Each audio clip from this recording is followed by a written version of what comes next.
considered view is that if you look at the whole architecture, from the judiciary to the security services and all of that, it doesn't appear that we are working consciously towards deepening our democracy in a manner that perhaps we've seen elsewhere. Okay, and therefore, and part of this also is the fact that, and you also see it playing out with the way Bank of Ghana has been behaving, that there's a certain submissiveness to the political party in power or the government in power, much to the detriment of the common good. And therefore, even if demonstrations are legitimately premised, have very good reasons and whatever, and probably could lead to a good outcome, it appears that for the sake of allegiance to government or whatever, we tend to tamper with that. I had said before that in a very serious country, maybe the governor of Bank of Ghana would have resigned long ago. It doesn't have to take a demonstration. And because, so if you look at, and I'm saying this because something over the years or over the decades, in fact, since 1992, part of the macroeconomic instability we have seen in this country has largely also been supported by the central bank through accommodating monetary stand, which ultimately enables the political economy or the fiscal side to actually be reckless.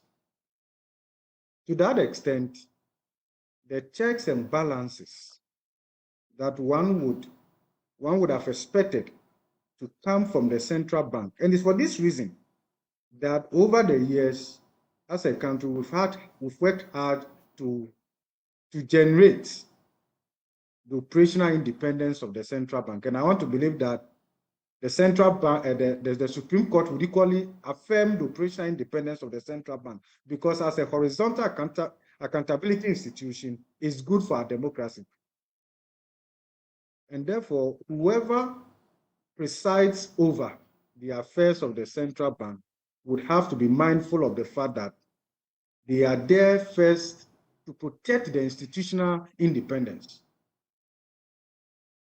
Under this circumstance, we've seen Bank of Ghana not playing that role effectively.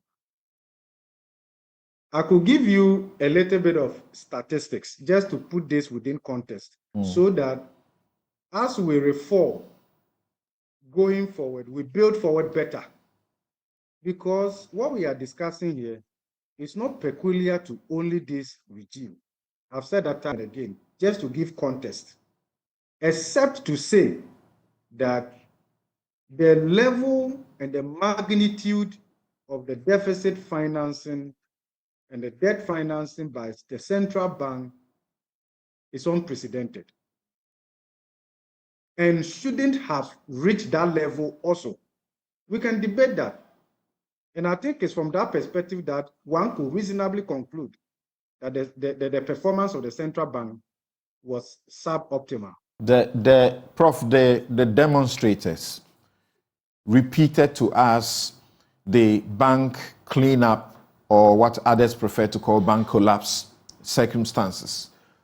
They repeated to us and said, look, these are guys who have spent in excess of, 27 billion of our hard-earned money doing something that didn't work.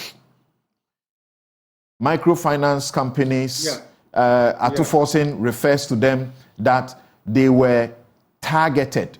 According to what he had to say, he said these companies were targeted and collapsed by these leaders, 426 microfinance companies.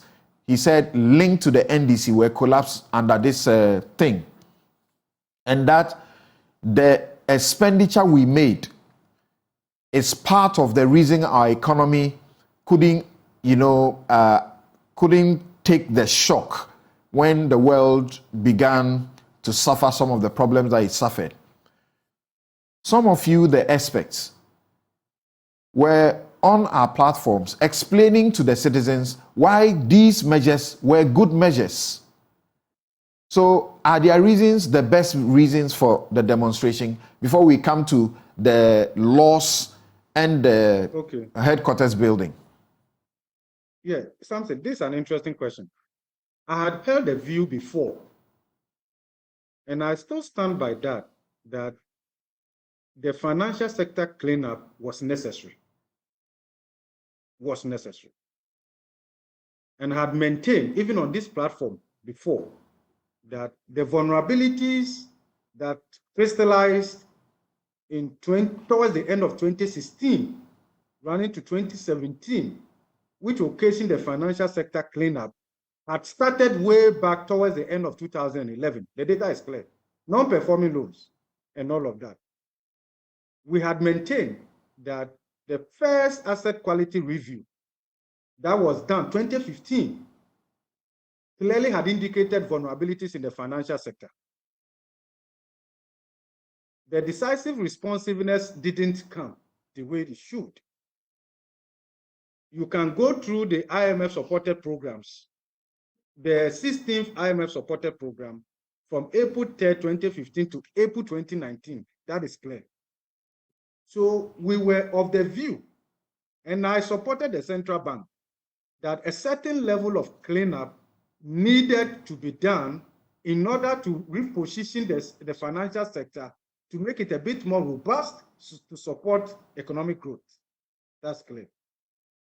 However, we have also said that given the amount of money that had been spent and the lack of transparency in the financial sector, cleanup raises questions.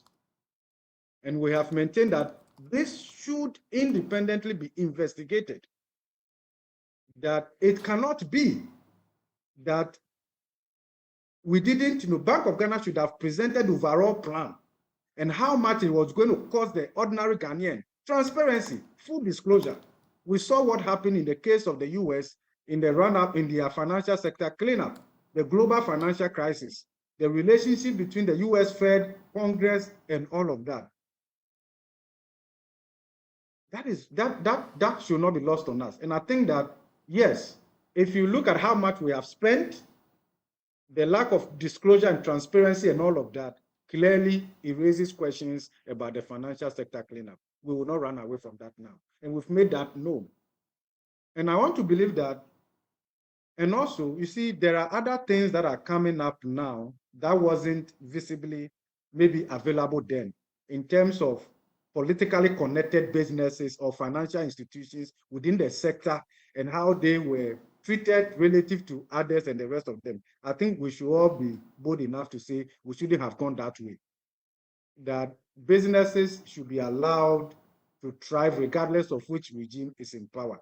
I think that is very clear. And I think we are not running away from that. I think, and the fact that we also supported the financial sector cleanup, yes, but the form and the ultimate cost to the Ghanaian certainly raises questions. And we've made that known long ago. Right. So if we move away from that point that that expenditure of 27, now we hear sometimes going to about 30 billion, which we have instituted a levy that I don't know how much of that levy can repay that money.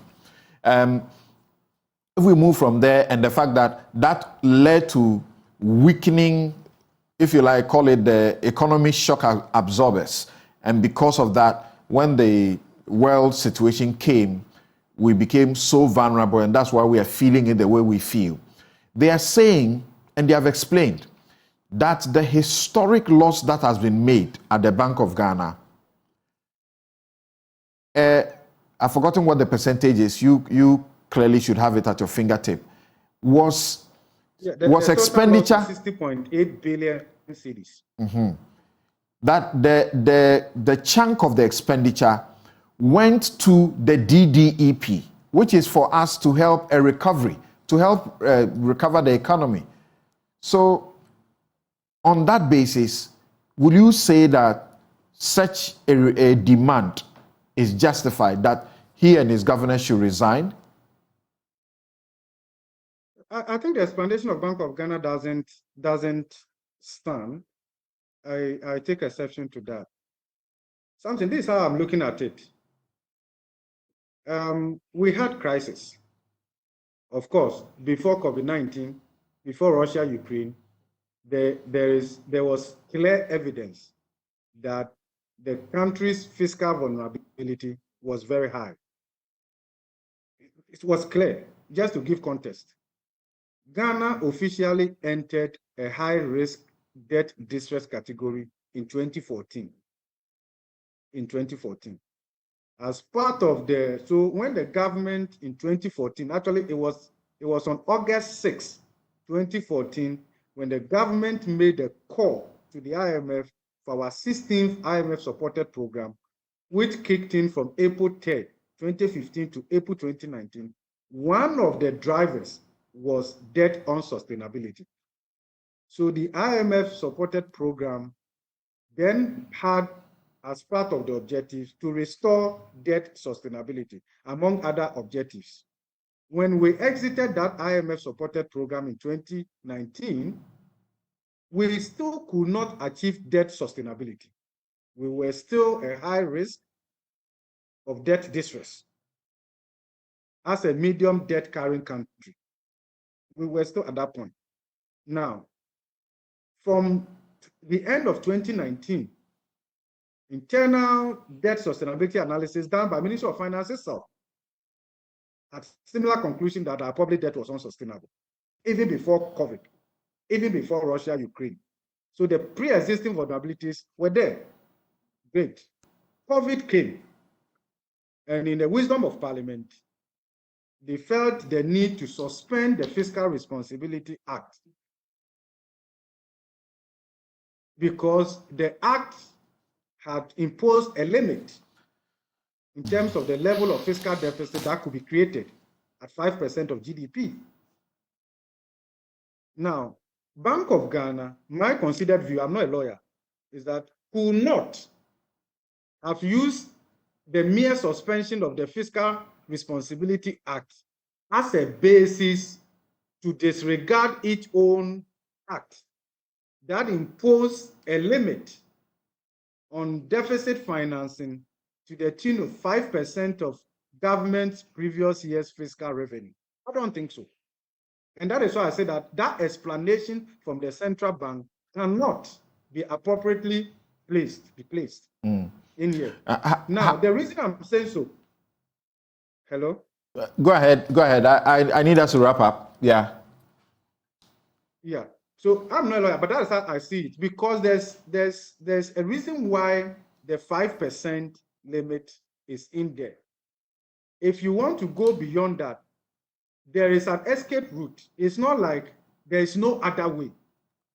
The lack of transparency, the lack of disclosure surrounding this whole deficit financing, even at a time when it was largely a public information that the central bank was printing money, financing the deficit, this was denied.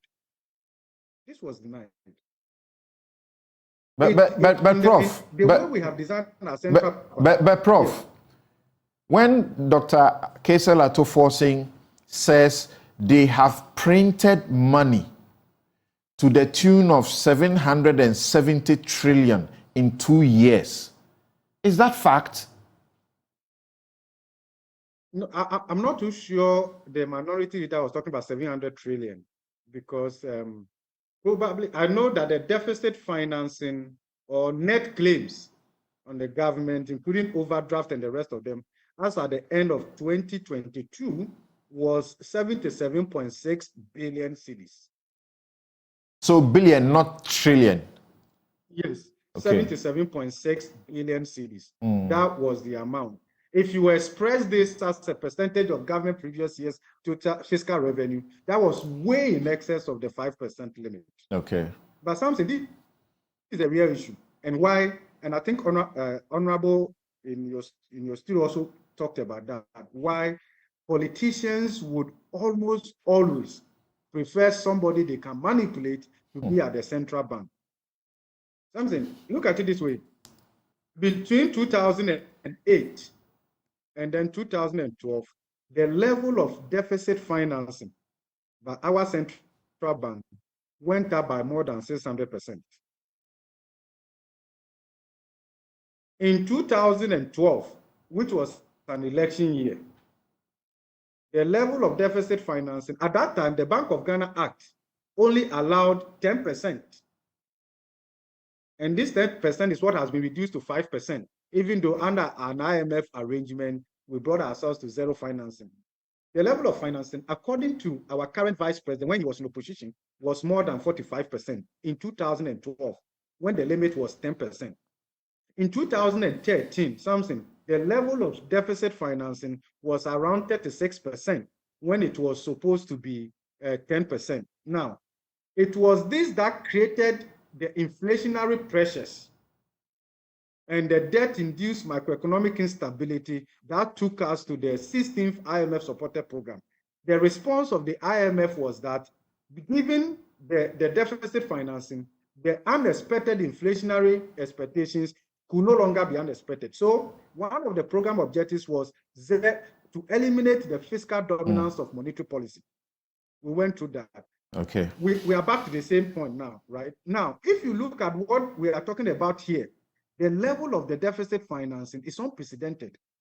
So much to the extent that we have actually reduced the balance sheet of the central bank to nothing, a huge negative.